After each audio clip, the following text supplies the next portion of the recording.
finally on here. I've known Lisa So sorry. for over a decade. I'm so glad you reached out because I was thinking, oh, I haven't received anything from Nazar. Where's the link? So holy crap. Yeah. Sorry for the wait. Oh, it's all good. So I've known Lisa for a very long time. In fact, she was in one of my first masterminds I was ever a part of, and that was a phenomenal several years that lasted.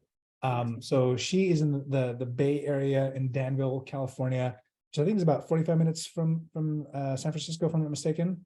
Yeah, we're about 45 minutes east of the city. So we're very suburban, very pretty area rather than being in the city, San Francisco. But the dirty, infested city of San Francisco. Yeah.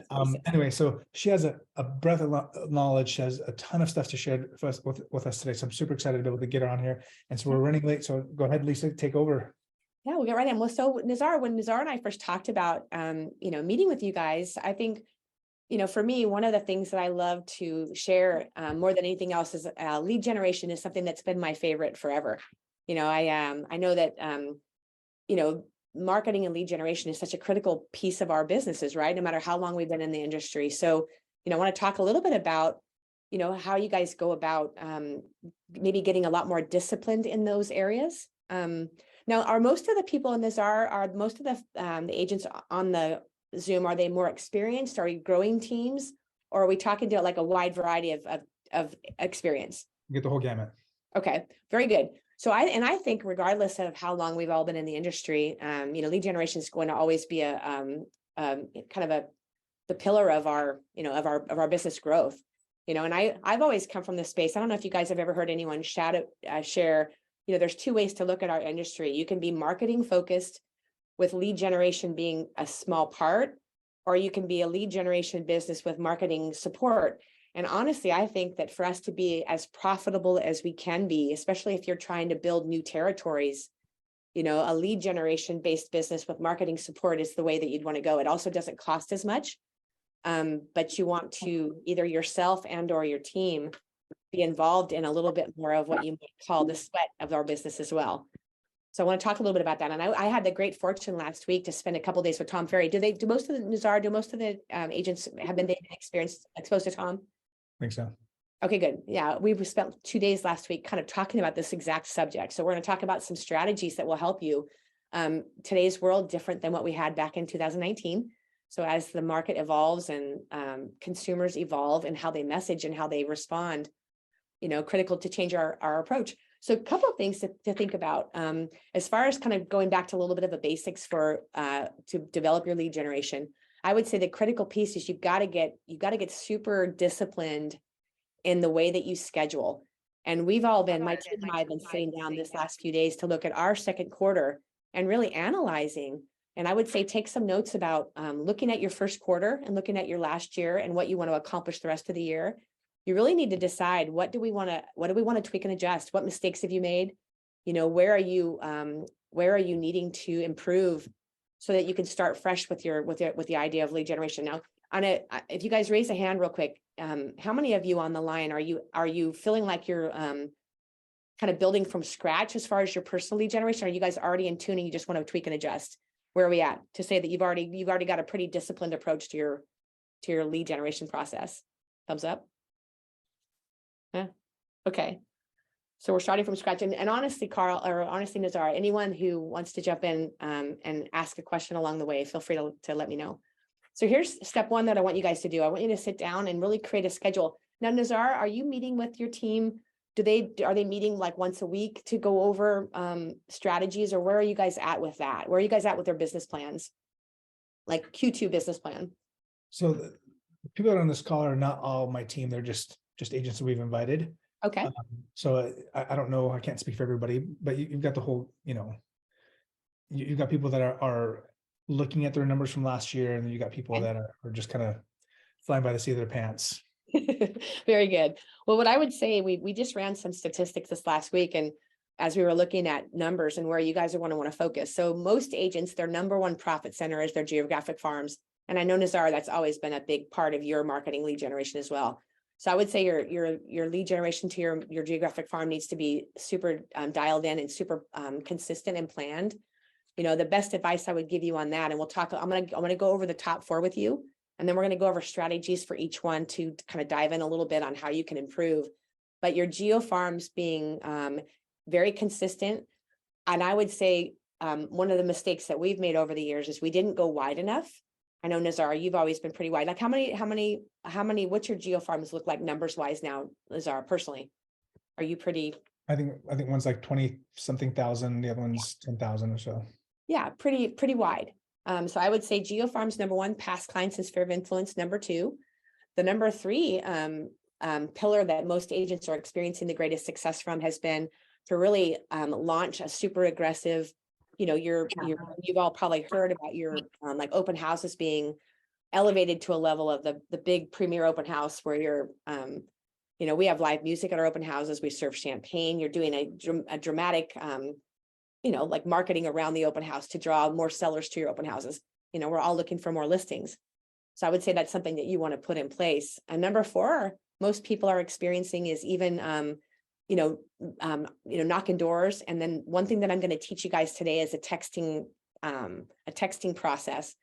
You know, we've discovered, and we've ran tests over this last year. When you text someone, the response rate is about 68%. When you leave a voicemail, it's significantly less. So I'm going to recommend every phone call you make that you follow back up with a text I'm going to give you, because that's where the dialogue and consumer responses have been greater. You know, there's a way you can get people engaged responding, because now most of the agents on the line, Nazar, are looking for listings. That's more of their focus rather than lead generation for buyers. Would that be true? That should be the focus. Like everyone does both, right? Right. Even with buyers and sellers. Well, and I've always been the believer of, you know, a powerful listing is going to give you opportunity with buyers too. So we'll talk about that a little bit. But again, the top four being the, you know, geo farm being the top one. So here's what I'm going to recommend. Now, is there anyone in the room that doesn't have a geo farm yet? Have you guys? You can raise a hand if you've not developed an effective geo farm yet. Anyone? Okay, so most of you probably are already there. I would say one of the things you're going to want to do is you're going to want to look at the farms and become, I guess, a lot more deep and then wide. So for us, for instance, you know, we're very much still in the even after 36 years in this industry, I'm still very much about you know, going deep with the farms. So we still door knock them often, you know, strategically around the homes that are selling. Most of the sellers right now are very concerned about the markets. You know, these banks failing and a lot of the change from the last couple of years, people are a little concerned. So you want to get out there and you want to talk to the people. You know, I would recommend your geo farm needs to incorporate, if you can, some level of connection around as the homes are selling.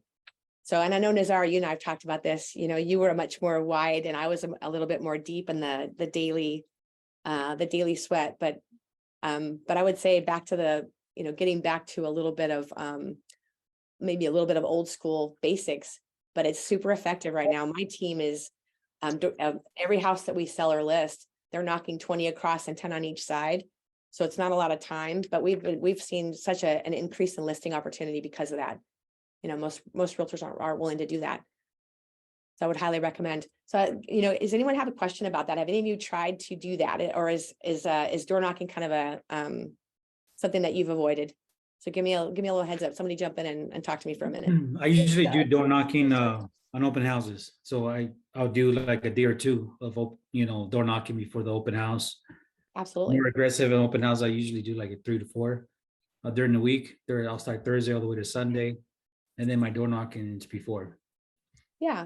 And I would, you know, our strategy on open house is, you know, again, you know, we work with Tom Ferry as a coach and our agent friends who are very, very powerful at open houses. You want to be very strategic because inventories are low in almost all of our markets. And if you've got opportunity there where you can capitalize on the next listing. So, you know, 30 or 40 signs, you know, knocking doors around the open house, making sure that you're not just coming on the day of your open house and slapping a sign out and expecting that that's going to be effective. You know, it's a social media post on Monday. It's a video posted on Tuesday. It's a knocking doors the rest of the week and, you know, doing whatever you can to capture the next listings that are coming. So I would say, you know, good job on that. And then, so as far as the rest of the conversation on GeoFarm, so tell me, is there anyone right now that's talking about expanding your farms? And are you any of you in a place where that's the next conversation is going wider? So, okay, so if that's not your conversation, I'm going to recommend that you guys consider that. You know, we're just seeing markets, and I know, Nazar, your area is pretty similar to ours in that you guys are still seeing a pretty low inventory markets. Is that pretty consistent across the board? Yeah. So opportunity, you know, as you become profitable in one of your farm areas, you need to really look at expanding, and again, starting out with a little bit more of a sweat approach allows people to be more, more profitable quickly. And what I'm going to email you too, we spent a couple of days last week analyzing marketing pieces, Nazar, really looking at what's been working the best and what's been more effective. I'm going to forward you guys some pieces that have been working for agents across the country. That way you guys can, can basically, duplicate, make them your own and duplicate for sure. One of the things that we do as a group, and Nazar mentioned, in our mastermind group that we had years ago, it's, we all work in different markets. There's no reason why you should reinvent the wheel, use what's working and, and capitalize. And then as far as one of the most important things that you guys are going to want to encompass. So starting with your geo farm, your past and sphere. So give me a little heads up on who's currently working that group, and tell me a little bit about what you're doing. So somebody raise your hand and give me a little heads up on what's working for you guys with that group. Anybody? I'll give you a little. Are you saying specifically with the geo farming or specifically with sphere or together? So your past and sphere. So then the number one source of what most agents are declaring as their highest profitability is the geo farm. The next one has been your past and sphere. So I want to get a little heads up from you guys on what are you doing there? And I'm going to give you some a little bit of advice on something that's really been working for us. But yeah, tell me what you're doing as far as that is concerned.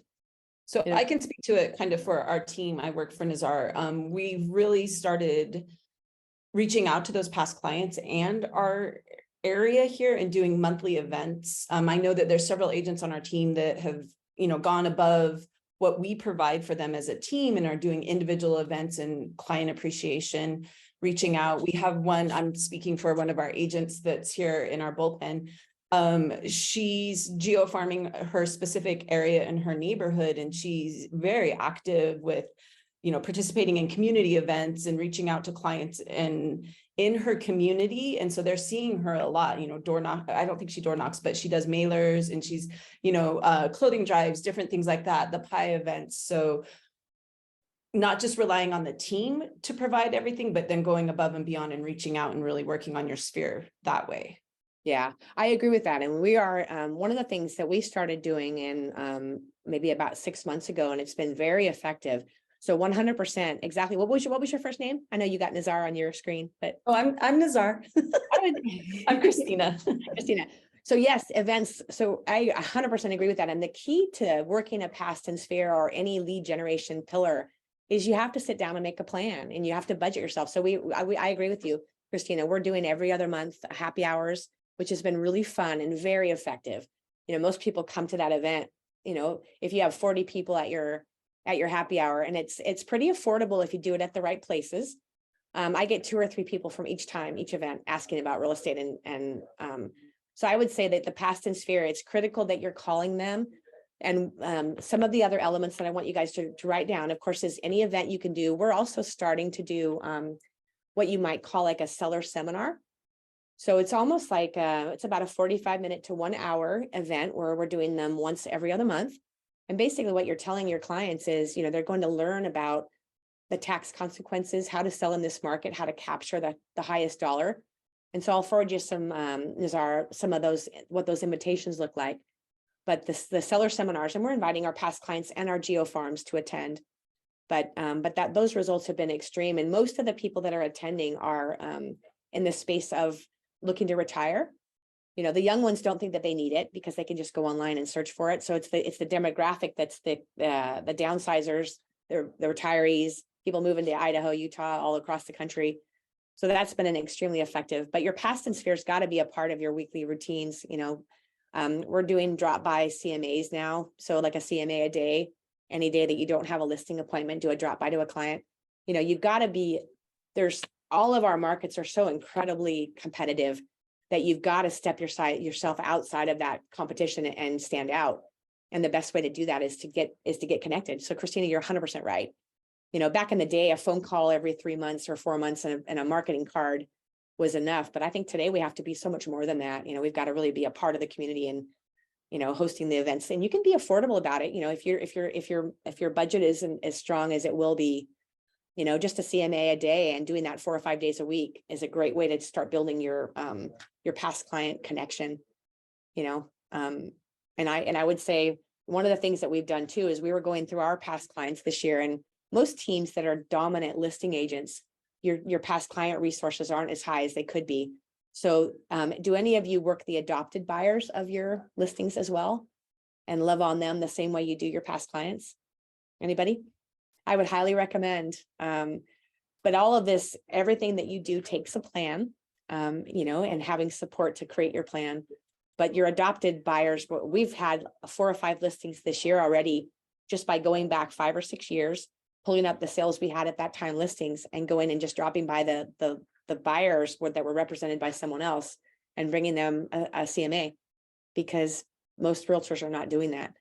So, and we always call it we are not only adopting them, we're rescuing them, because most agents don't do their job. They sell the house and Lisa, if I can chime in, I think you don't have to have them be a past client in either direction.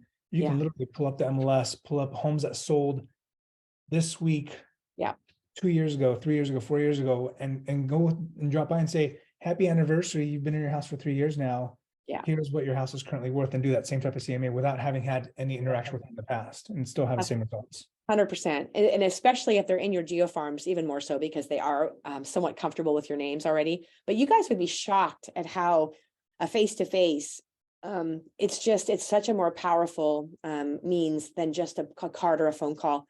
I think a lot of realtors are a little bit more shy and a little bit more, I don't know, resistant, I guess is the best way to describe. But I 100% recommend that. And then so like I said, just to recap, when you go to look at when Nazar and I talked about what we could share today that would be most impactful, lead generation is my favorite conversation. So you want to look at the pillars, you want to have an effective geo farm. Obviously, we all want to work our databases to the highest level. And there's a text message that we've been using, and I want to give it to you guys. I'm going to read it to you. I'll read it to you real quick. And then I'm going to, and then you guys can, I'll email it to you too. So basically, again, text messages, most clients don't respond to voicemails like they did back in the day. So I like to call first, leave a voicemail. And then on the voicemail, I say, hey, I'm going to go ahead and send you a text message as well. So the text message says, and this is to a past client, obviously, if they know us, we can be a little bit more cozy. If it's just a lead, you're going to change the dynamic a little bit. But basically it's, hi, this is Lisa Doyle. And and the text message goes, with all the changes happening in the real estate market right now, I thought you might want to know how it's impacted your value. And you can even say right now, with the banks all closing, I wanted to, most people are wondering how that's impacted their value. Are you still living at the address? And then here, hold on just a second. Actually, I'm so sorry, Nazar. I had the one I wanted to send you and now it just clicked away. Let me pull this up real quick.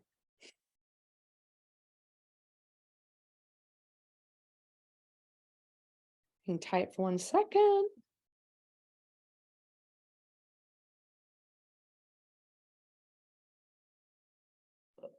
Lisa, while you're pulling that up, I do have another question and I don't know if you were to touch on it, but how you incorporate your CRM in your follow-up with all of these touches that you're doing. Absolutely. So 100%. So this is a discussion that most agents have, where all of us are in the debate of what CRM is the best to use for us. And I would just say taking whatever you have and using it to the fullest. And so, yes, you want to have, do you mean for like lead follow-up and making sure that you set your to-dos? And 100%, all of your past and sphere and every lead. It was probably 20 years ago. Nazar, do you remember Christina Benega?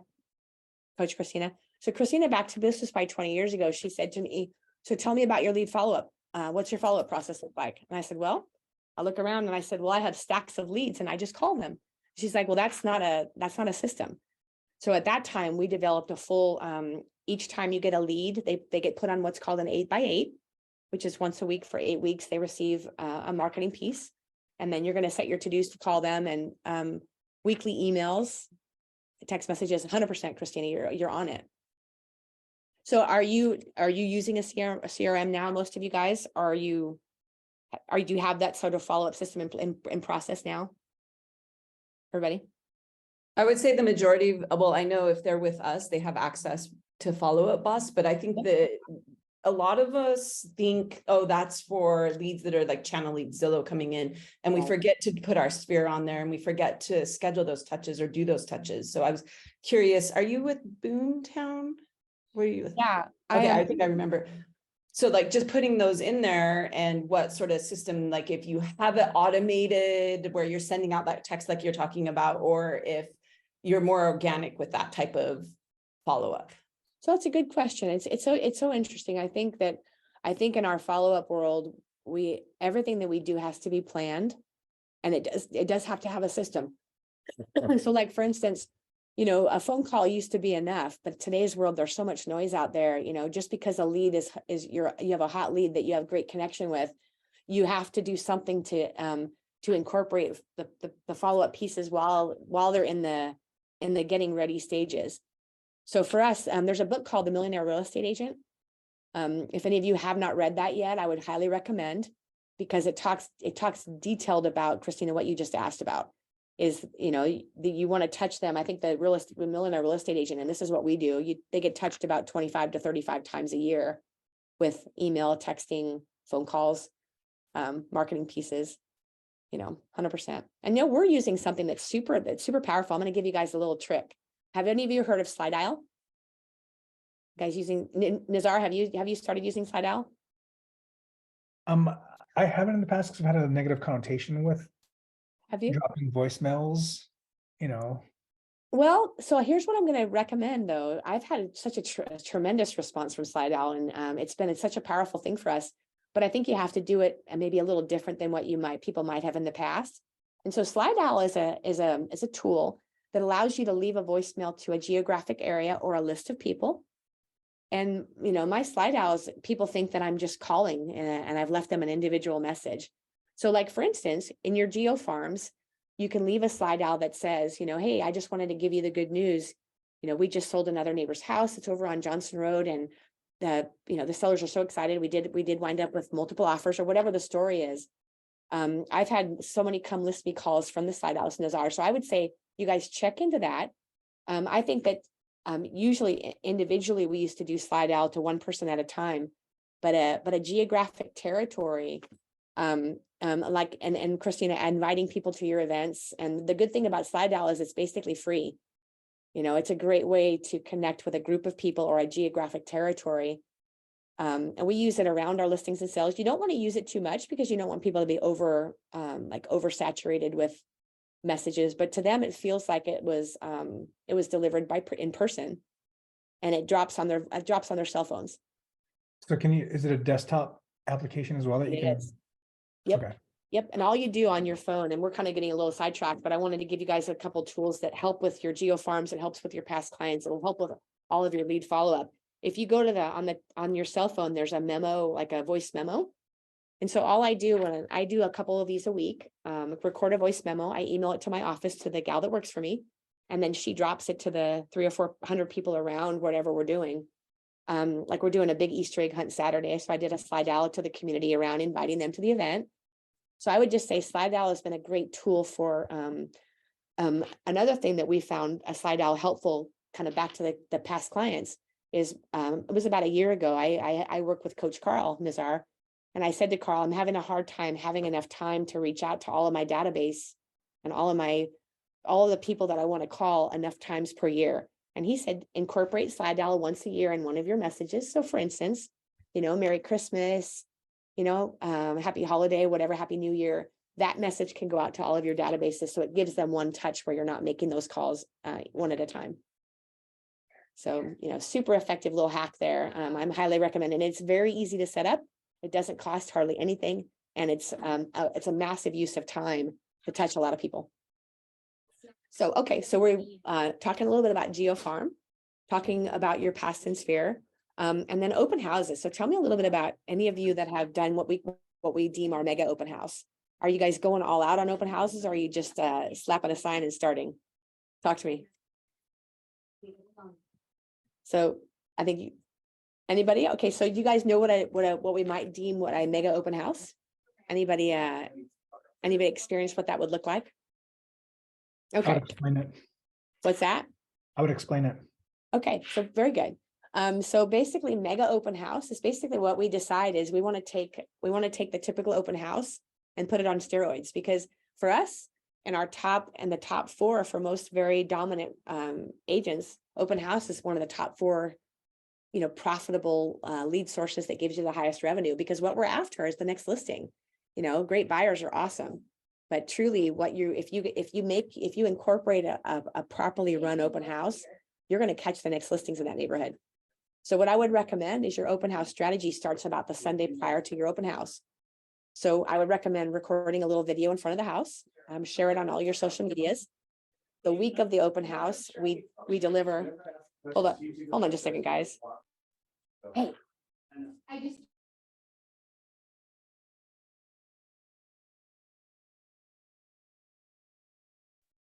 Sorry about that. I had people walking into my space being noisy.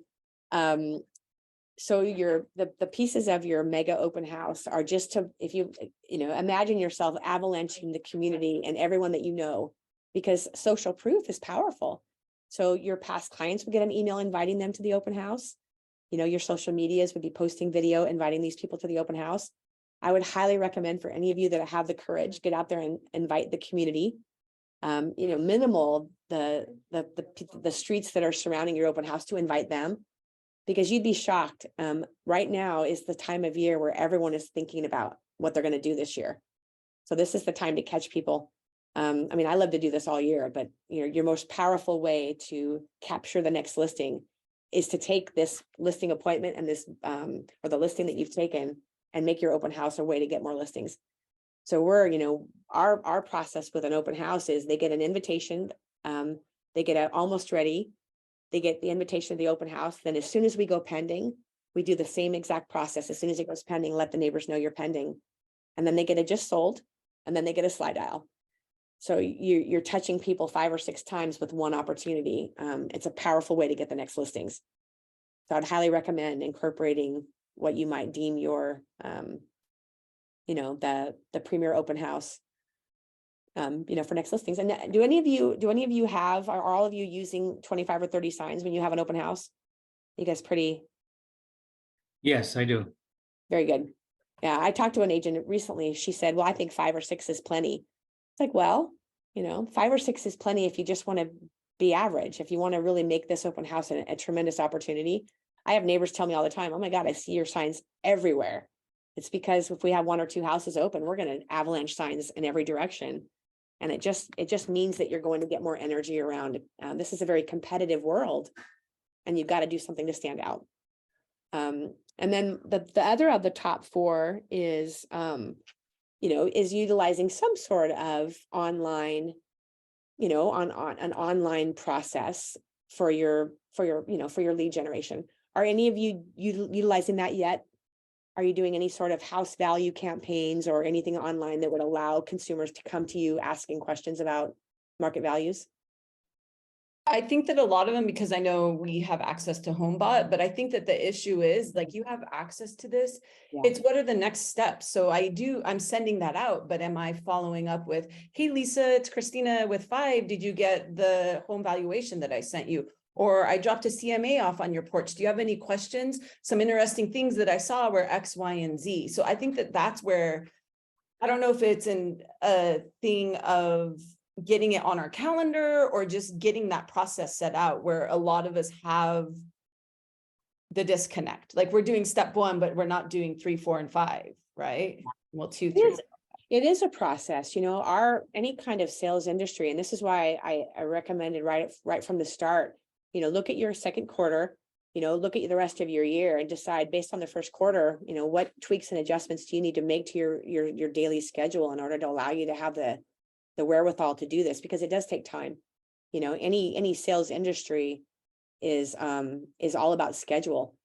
So, with my team, we do a morning text message and everyone's on their morning routine. If you can master your morning routine till about 1 PM, and you've incorporated the time, Christina, to make your phone calls and do your follow-up and call your past clients and, all of the lead generation processes.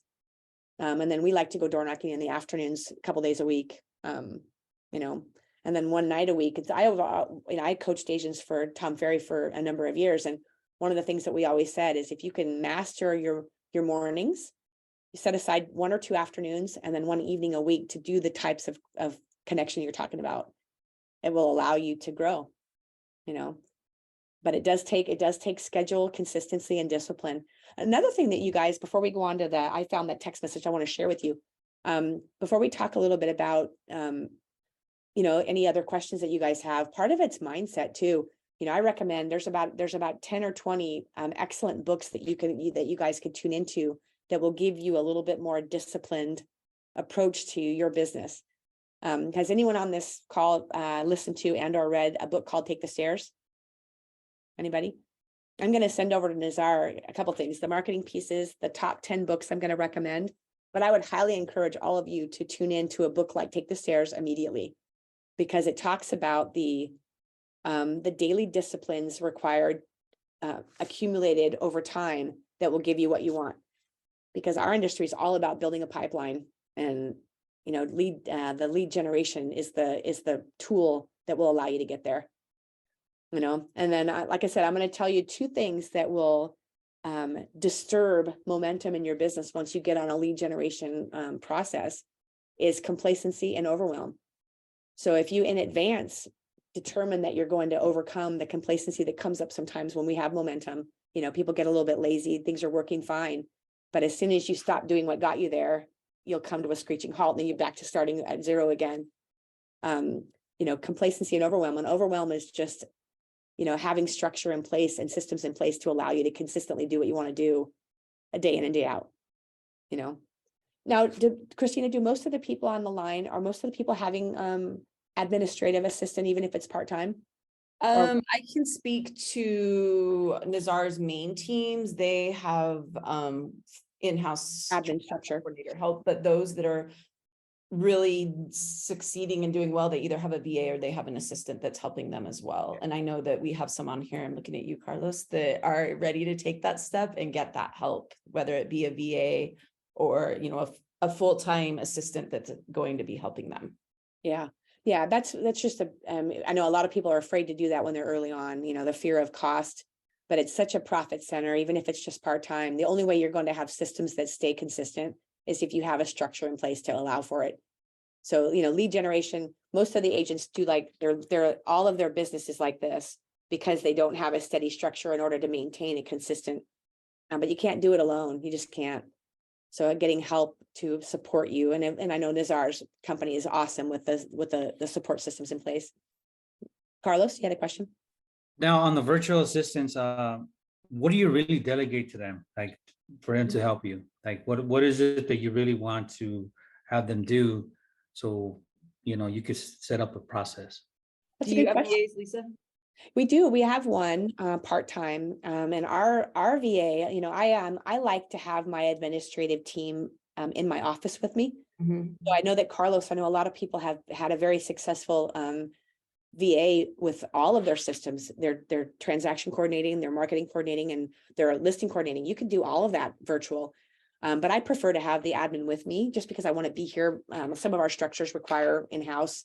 But our VA, what they do is all of the digital, like editing video, cutting up video, posting video, all of the things that take time but don't require a lot of necessary in-house, that doesn't require someone sitting next to you. Our VAs do a lot of messaging out to our databases. I like them to do research. So like, for instance, they just got through going through all of our database, checking to see where everyone's social media is, connecting on socials with the people that your past in sphere, but you can have them do all tremendous projects, and they're very affordable, significantly more affordable than someone who works with you.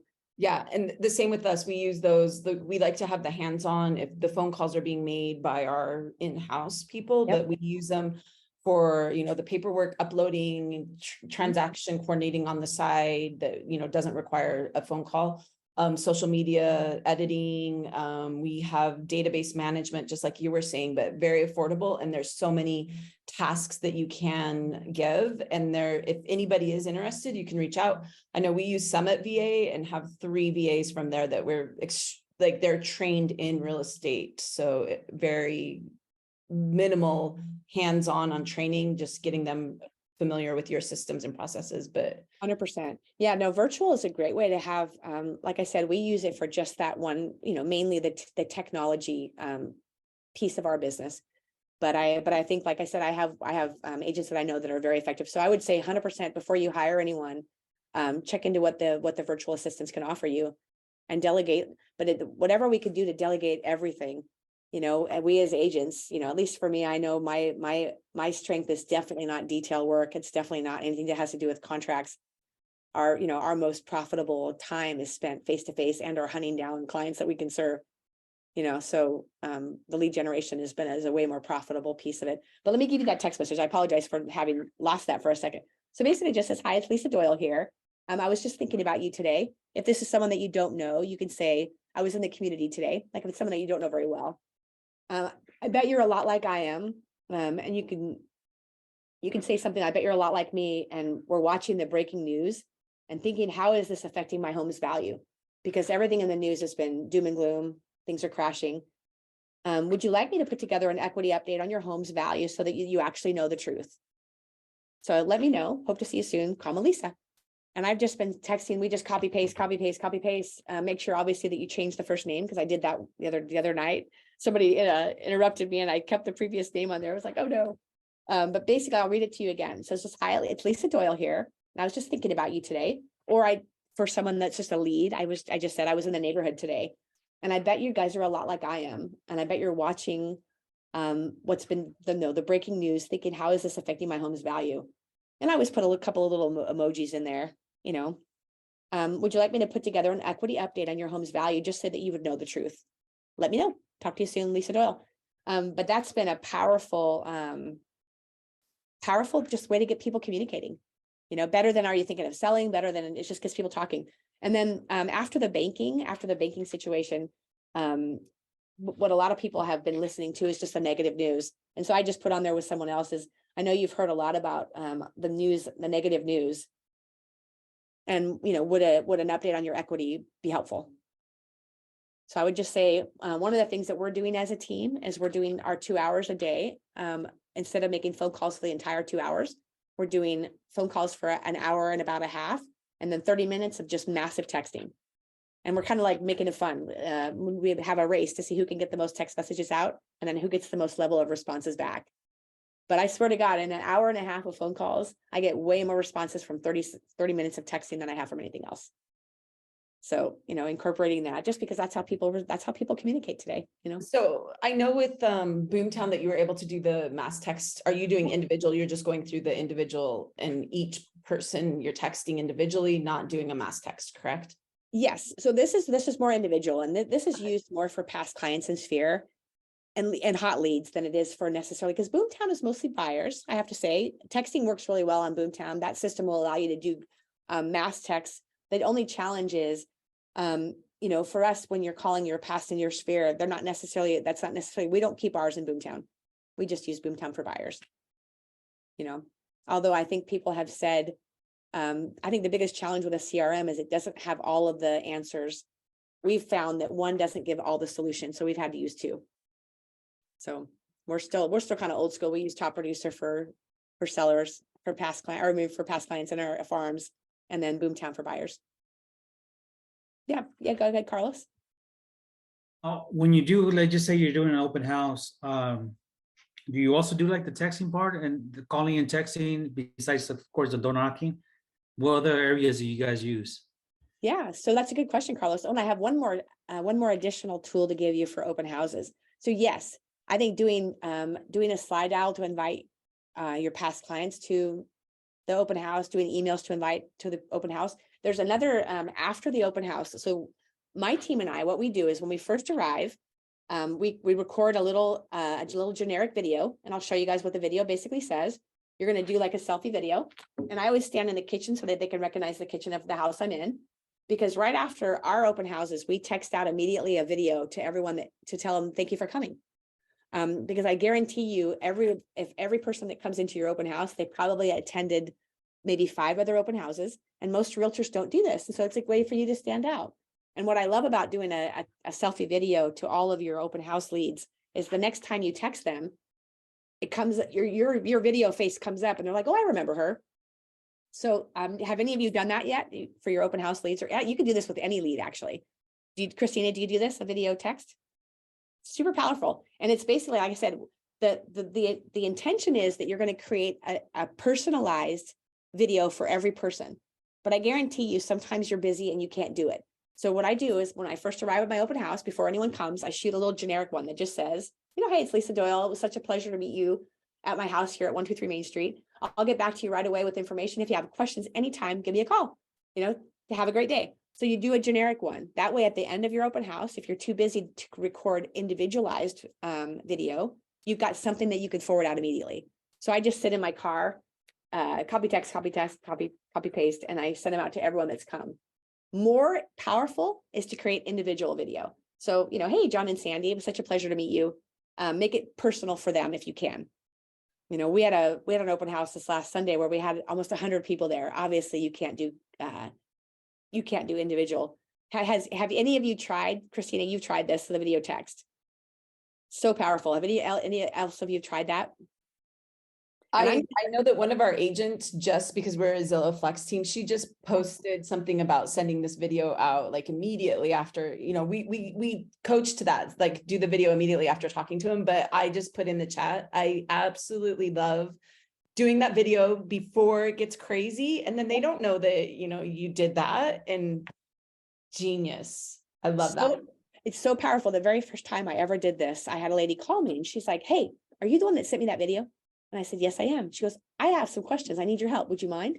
It's just, it's impactful. So everything that you do with your lead generation, you've got to figure out, how do I stand out? They're going to talk to 5 or 6 other agents that day. You've got to do something to make yourself having signs that are 40, you know, 30 or 40, I'm sorry, 20 or 30 signs out, having your video text out, having the follow-up ahead of time, during and after your open house. You want to just become relentless at this process. And lead generation, the more you up your game, your business is going to, you know, people have the potential of a quadruple if you take this on at the highest level, you know. So anyone questions? You guys talk to me. Anything else? I know it's hard to talk about all the pieces of any topic in 45 minutes, but you know, how can I help? No, I mean, that was excellent, because I you know, I haven't done that. I usually do videos after thanking people for coming, but not personalized like that. Yeah. I think that's a great idea, because you do have your list, and that's a good way to touch base with them. Now, is this like right after you're done with the open house, you start doing it right off the bat? Yeah, and even sometimes when the open houses are slow, we will send them out. Like if someone comes in and you've got a little bit of piece of time, record a personalized one. You can text it out within 30 minutes or 45 minutes, whatever. And I've had a lot of people text me back saying, oh my gosh, thank you so much. That was very kind of you. And it's just when you call them back, so this is where it's key. The follow-up, when you actually call them back, they remember you.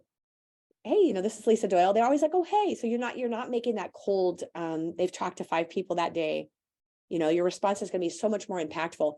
And what I would tell you is we use this for every lead. If you get a Zillow lead and you record a little a video that just says, hey, I just want to put a face to a name. You know, you reached out. I want to make sure I'm here to help. You know, any kind of process video should become a highly used follow-up, you know, marketing for messaging. Past clients can get video. It's like everyone, you guys should be utilizing video on a weekly basis. How are you guys doing with that? We can talk about that for a minute before we, you know, as we're talking about lead generation. How many of you are using video in your like market updates or seller past client conversations? Are you guys utilizing video at all? Like market updates or? So I would highly encourage that. Yeah. I would say 50-50. You could see everybody's like, oh, I want to raise my hand, but I can't. But yeah, I think that that's so important. The other thing that I did have a quick question on, when you're doing with your past clients though, are you sending them videos? Are you doing ever doing a personalized like green screen maybe of their CMA or anything like that? And if you so, like, what's the response that you've gotten? That's a very good question. I don't do CMAs with the video, but we do. I love video. I think when we were told 10 years ago to start incorporating video, we jumped right on it. And I think that video can be a powerful source of your follow-up. There's another thing that we did with video, now that we're talking a little bit video for all different things, is I had, if you can interview clients on video, and then I have a link that I send out to every listing appointment before I meet them. And it's like 5 or 6 clients sharing just a short little clip of their experience with us. So the little video clip just says, you know, another reason why you should work with us, because, you know, here's what clients are sharing. So, you know, engaging clients, and I just asked them, hey, can I come over and talk to you? And then I just asked them a few questions and videotape them while I'm, you know, it's super casual. And this is what the VA can do for you too, help you clip your video together. But to answer your question, Christina, yes, we love video. I love to do market updates on video. You know, we email out to our databases usually 3 or 4 times a month, updates on video. Another thing that you can utilize video for is what they say, and I've had this be consistent, is some of the most widely watched video are interviews with other people. So when you're interviewing someone else who's an expert at something, so I've done a video interviewed with people that specialize in 1031 exchange with my mortgage lender. I interviewed all the principals of the schools in our area because people want to know about schools. Whatever you can do to interview people is powerful too.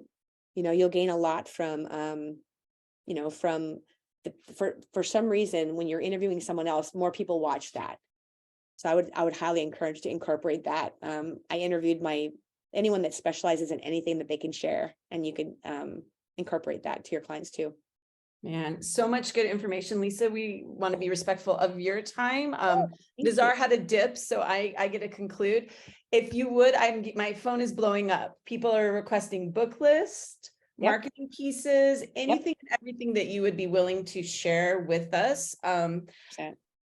We would love it. Absolutely. So much good information. Thank you so much for this. You're so welcome. I know that we had to go fast, so if anyone has any questions, Nizar will give you my cell number too. Just call me. I'm happy to help or share. You're the best. Contribute. And then follow Lisa on Instagram too, if you're not. And I know, I remember you from when we were with Boomtown, seeing you at Boomtown. So I was like, I know Lisa. So very fantastic. Thank you so much. You're welcome. And tell Nizar know that I said hi. You know, Nizar and I've been friends for a long time, and he's a good guy. You guys are so lucky to be in his space. It's awesome.